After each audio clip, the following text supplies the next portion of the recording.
May 26, 1972. The USA and USSR signed the SALT agreement, restricting the number of nuclear weapons. Tensions seemed to decrease between the two superpowers. 1977. Leveraging a flaw in these agreements, the Soviets increased the number of tactical missiles along the Iron Curtain, directly threatening Western European capitals. June 18, 1979. Despite the Euromissiles crisis, talks continue and lead to the SALT II agreement. But when an American senator reveals that a Soviet combat brigade is deployed in Cuba, Congress refuses to ratify SALT II as long as the purpose of this unit has not been clarified by Moscow. November 9, 1979. It is in this context of renewed tensions that a NORAD technician runs a test program on a system aimed at detecting Soviet nuclear strikes, but forgot to switch the computer into simulation mode. At 3 p.m., NORAD computers start displaying some 250 Soviet missile launches. The White House is immediately notified, but President Carter is nowhere to be found. It falls to his national security advisor Zbigniew Brzezinski to deal with the situation. Brzezinski knows he only has 6 to 7 minutes to decide a response in case the attack is confirmed. While waiting for more information, he orders the B-52s to take off and the strategic missiles to warm up. A few minutes later, NORAD calls the advisor back to inform him that 2,200 Soviet strategic missiles have been detected. This is an all-out nuclear attack. The American response is ordered. No one has even thought of using the red phone to directly contact the Kremlin. When the oversight is finally discovered a few minutes later, the ICBMs are automatically destroyed on flight. But it is too late to cancel the conventional strikes. Fighting has begun all along the Iron Curtain. November 9th, 1979. In the Fulda Gap, CENTAG American-German forces managed to break the Soviet front. But their spearhead advances too far and is struck by an enemy counterattack near Welkerhausen. Our recon troops have been annihilated to the last man. It left us completely blind. In their last message, our scouts stated that large enemy armored columns were heading directly for our position. We must hold our ground and inflict enough casualties to stop their assault. To achieve this, you have to use our M901 ITW. Their missiles can destroy any tank at long range, but their armor is weak and their ammo is limited. Our M60A3 Pattons have better armor. They can form a strong first line of defense. Light armored vehicles such as the Marder and M113 can be used as scout units. They also have anti-air capabilities. You have to choose between several strategies. You may deploy your missile launchers in open fields to take advantage of their long range. You can also use your infantry to take the town in Echo. This would grant us control of a strategic crossroad and could disrupt enemy supply lines. You may choose your strategy, but you need to hold at all costs. What's up? This is Tactic Talisman, and we're going to play a little Wargame European Escalation today. You just watched the intro for this mission. It's not too hard of a mission. They dramatize it like it's going to be super crazy hard, but it's not going to be that bad. So, I'm going to follow, typically if you follow their advice, you're going to get a good, you're going to play through really well. So, I sent a few of those troops up to the Echo where the town is to just kind of try and screw with that. They're basically going to be martyrs and die. And then I've got one battle group headed to one line and the other battle group kind of headed to the other line. After playing Wargame for a long time, I realized that you gotta make battle groups, groups of of troops and infantry that can operate like completely fully functional on their own. You know, they have everything that they need, and so that's what you're going to see. I've got the 2 battle groups that I'm sending to those lines are going to be tanks mixed with tank destroyers, and they'll just line up along those suggested tree lines, and kind of they'll just hang out there, and all I'm going to do is sit and feed them ammo. I don't necessarily need more troops. I just need to get them, you know, logistics. It's all about logistics. And I really think that's one reason that, you know, Wargame is hard at first for some people that have played, you know, say you play a lot of StarCraft, or you play a lot of, you know, other RTSs. The aspect of ammo and fuel, it really, it throws you a curveball. You don't know what to do. You're used to your units never running out of ammo. You're used to your units never running out of fuel. And Wargame kind of just totally screws up that kind of embedded pattern. So you know what? A lot of people really don't like this game. They think it's really, you know, they think it's really hard, and they just can't figure out how to play it. And I think that's a big part of it. So you're going to see I get a really good capture here. I grab a couple of their supply trucks real quick. Like I said, this infantry group is just a diversion. I'm just trying to slow them down so I can get my troops up to the line and get them organized. So I'm just going to unload these troops. I'm going to bail them off into the weeds there, and then I can come back. I can get my tank destroyers, I can get my tanks lined up, and we can kind of try and pin down the road and cover the field here with these tank destroyers. And yeah, we got those supply depots, so yeah, we'll just, I mean, literally we're throwing these troops in the weeds, and it slows them down so they can't. So yeah, so like I was saying, this game, Wargame is hard if you're used to more mainstream real-time strategy games, but it's a lot of fun. You're gonna see here, once I get troop placement set up, then I just sit and I feed these troops ammo, I feed them fuel, and you can really just kind of let them sit back and fight. That's another thing you kind of see as you play Wargame, that your troops, they're pretty smart. If you get them in the right position and you just let them fight, they can really kind of take it to the AI here. I don't know what this guy's set on. I don't think it's set on very hard. This game was pretty easy.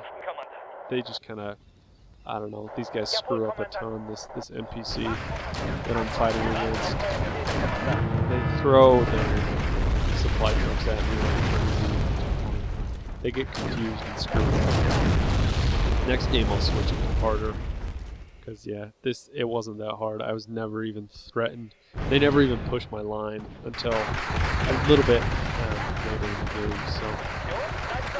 So you can see I've got this nice line. We're set up in the trees. I've got a line on the bottom, and we're just gonna kind of, we got some troops way low, so we don't get flanked around the back.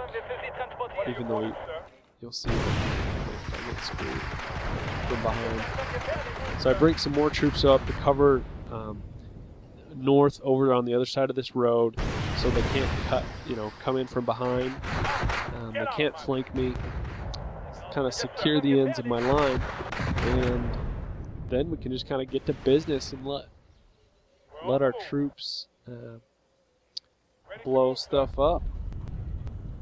So they've pushed through. They finished. They blew up all of my all that infantry that I sent up that was up in the weeds. They got destroyed.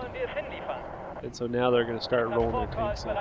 So I'm a little bit behind, but I hurry and grab my supply trucks. I ship them out. I'm getting them moving. Supply trucks move extremely slow, so I get those. I got to get those guys placed. I split up these groups and get those guys into position.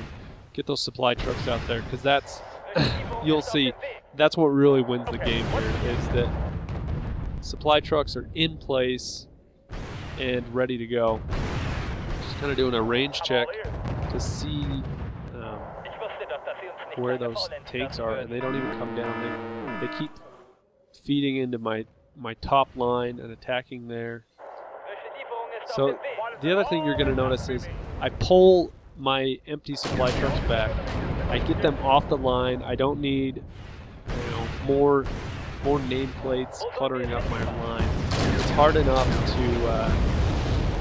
to see what troops are up there, who needs what. So you'll see me. I just pull them back, and I pull those back to my starting zone there. And it's really, like I say, my tanks are just up there blasting away. I really don't have to do anything. I'm a little behind on my supply trucks, but I get a couple more of those moving up and into position, and just sitting behind the line there. And these tank missile launchers are invaluable at holding that line. Any tank that sticks its nose out of the weeds is just destroyed. I mean, almost within contact. So the top of my line starts to break up here. I think I just had some like auto cannon kind of small recon. Well, they weren't even recon. They were just like troop transports that were sitting up against the road covering that.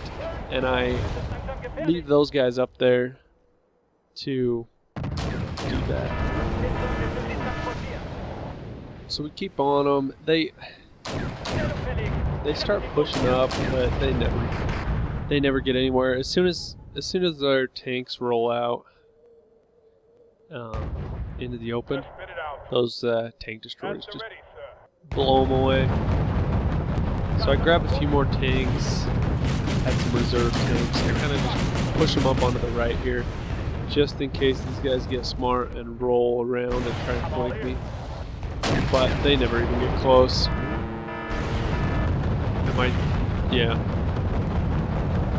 They just keep at it. Nothing really happens. So I'm just trying to split up. It's really hard. I think maybe the hard part about the scenario is that you don't have any recon. Recon allows you to see really far, and it gives you tanks and artillery, any long-ranged vehicles to hit hard. But where we don't have any recon, we have to rely on the tank's line of sight. It's just terrible. So I try and put a few of those troop-carrying vehicles up there, try and cover the line, and just hold up into here. See, I move them up, and I think, see, I repel this. They don't push any further up here. I think they start trying to wrap around the bottom. And I'm not down there, but you can see they're coming in strong. I don't have any logistics down there, so I gotta push up some logistics. I make a mistake here by pulling up my tanks out of my my starting zone. I pull a couple of my tanks and troop vehicles up out of there because I'm getting overwhelmed up here. And then they eventually, a couple of their tanks kind of roll down in there and attack me. It's probably the smartest thing that they did in this whole thing. The dumb computer. So this line, I'm thinking it's going to break. So I'm bringing in some more tank reinforcements. And you'll see when you're fighting along a line, I just slowly collapse back into a more fortified position. I'm just making sure they don't come in on the top of me there. So I just check. I'm in range, so I'll hold them there as long as they're in range. But I decide to pull back some of these tank destroyers. They're empty of missiles, so there's nothing they can do anyway. So I'll bring in some of my logistics with ammo and fuel. I'll bring them into a line so they don't have to travel as far down to get down here. And I'll just kind of wrap this line back. And I get another good pickup of supplies. So I'll pull back my empty tank destroyers. And you can see they got a huge attack coming in. All my tank destroyers are out. Ammo. So I'll just park my logistics there, give those guys some more missiles, and see. You can really see I've got a fallback line ready to go. Tanks are in position. My reinforcements have come in. And just like that, there's another line already set. If this line doesn't hold, then these guys can take it. And so those three tank destroyers that I had on that front line are literally holding this entire column from advancing. So I get a couple more, have them zoom up. So look at that whole line. My retreat line is already set. They're ready to go. So even though that front line, they destroy the rest of my tank destroyers, they can't push any further because we're ready to go back behind here, and they'll just keep destroying them. Okay, so yeah, this tank pulled back in there, and they took all my empty trucks, but who cares? So I just kind of drop a couple more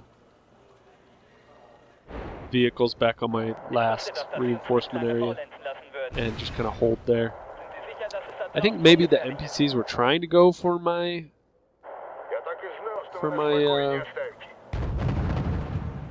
zones, and maybe that's kind of why he's jumping around. But I hold this line here.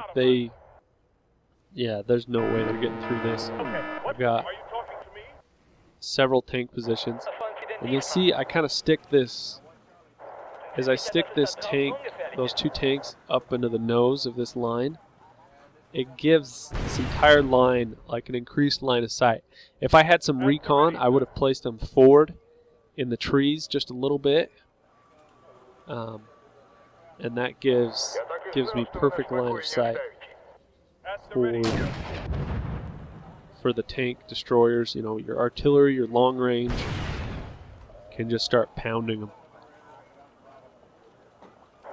And there we go. These tank destroyers have such better range than these smaller tanks that they're thrown at us. That they just pound them. So I got some more tank reinforcements that I'm setting in. Checking my range. So even though those two Ford tanks, they don't have very good line of sight because of all those trees, they do have eyes on the targets, and so the rest of the tank destroyers and the other tanks behind the line just sit and pound these guys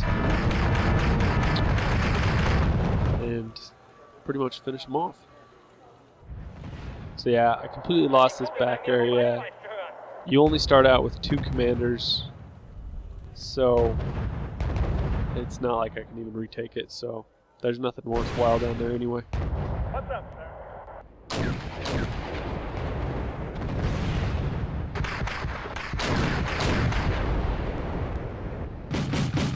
Yeah, you can see them all cycling. They're just pounding all their trucks, and and combat vehicles out in that field. And they just lay waste to them. Bring some vehicles down. This is kind of weird, I thought. My line of sight is so bad I couldn't even see what those are coming out of the weeds. But I think from here on out, they screw up. They throw a couple more of those trucks at me. I think what they're trying to do is, because there's maybe some vehicles, the vehicles that they sent down to hit my starting area, those had driven so far, they were probably out of gas, and so he was trying to send, the computer's trying to send fuel and ammo down to them, but they can't get there. The fuel trucks and things, if you've never played Wargame, they will flip sides depending on like what units are controlling that area. So you can't just like send a fuel truck off into the weeds and then just bring your troops in later. You have to defend them. Otherwise, if an enemy truck drives by, it flips control and you lose control of the supply vehicle. So I've got a couple supply trucks left, and I'm just going to keep using them. This particular map, it doesn't matter how many points we have to complete the objective. Some of the maps you have to store up points in a kind of a tug-of-war style. This, we just had to survive and then also destroy, I think it was 2,000 points of the enemy.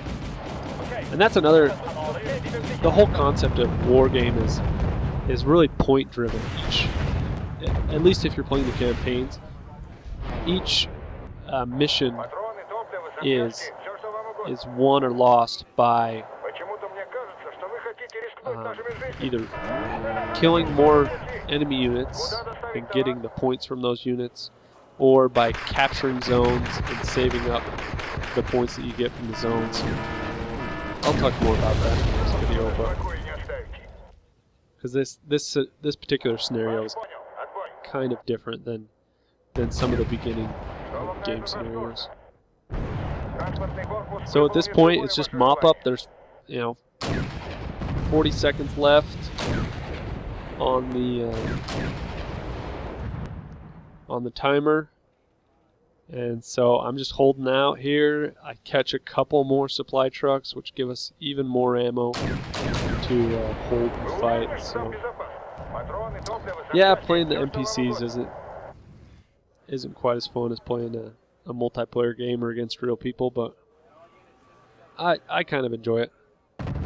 Just a quick skirmish game. Teaches you how to use some of the different vehicle types that you might not be as familiar with.